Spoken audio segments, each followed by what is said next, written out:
শুভ সন্ধ্যা বন্ধুরা। আজ ঠিক করেছিলাম বানাবো পাপড়ি চাট, ছেলেমেয়েরাও খুশি হবে। বিকেলে বৃষ্টি হয়েছে, ছেলেমেয়েরা টিচারের কাছে পড়ছিল দুপুরবেলা, আর আমি দুপুরবেলা না ঘুমিয়ে পাপড়ি চাট বানিয়েছি।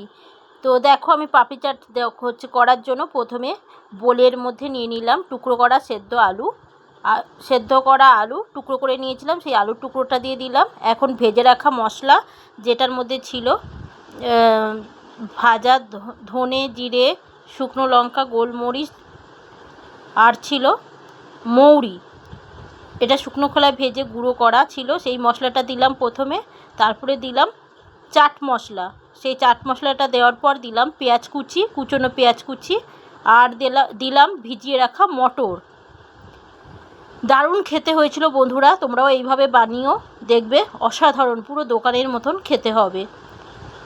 আর এরপরে দিয়ে দিলাম ধনেপাতা কুচি, আর এখন দিচ্ছি কাঁচা লঙ্কা কুচি।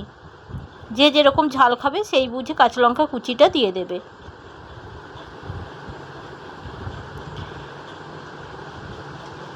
আর এখন আমি দিয়ে দিচ্ছি তেঁতুলের যে চাটনি, যেটা হয় তেঁতুলের চাটনিটা। এটা খুব আমার গাঢ় হয়ে গেছে, এটা আর একটু পাতলা হবে। তো পাতলা হলে ভালো হয়, তবে এতে টেস্টের কোনো হেরফের হয়নি। আর তেঁতুলটা ছিল পুরনো, যার জন্য কালো রং দেখাচ্ছে। তোমরা নতুন তেঁতুল যেটা আছে কালোটা বাদ দিয়ে ব্যবহার করবে। তো দেখো, তেঁতুলের চাটনির মধ্যে পাপড়িগুলো ডুবিয়ে নিচ্ছি। পাপড়িগুলো একটু দেখিয়ে দিলাম, এরকম কিছুটা পাপড়ি, এক একটা পাপড়ি নেব, আর ওই চাটনির মধ্যে ডুবিয়ে আর এরকমভাবে প্লেটে সাজিয়ে নেব। তো আমি সেইভাবে সাজিয়ে নিচ্ছি। দেখো,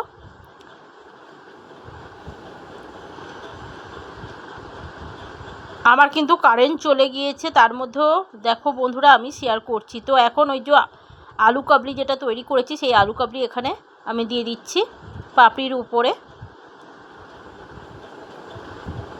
মোবাইলের যে আলো, সেই আলোতেই আমি করছি। আর উপর থেকে দেখো আমি টক দই দিয়ে দিচ্ছি। এই টক দইটা ফেটানো হলে, মানে ফেটিয়ে পাতলা করে নিলে একটু ভালো হতো। তো আমার একেবারে দোকান থেকে আনা গাঢ় টক দই ছিল। আর উপর থেকে দিয়ে দিচ্ছি ভুজিয়া, আর দিয়ে দিলাম বাদাম, আর একটু বিট লবণ ছড়িয়ে দিলাম।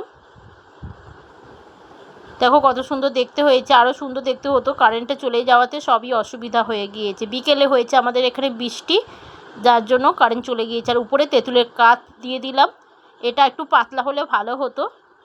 আর এটা ছিল পুরনো তেঁতুল, সেই জন্য কালো দেখাচ্ছে।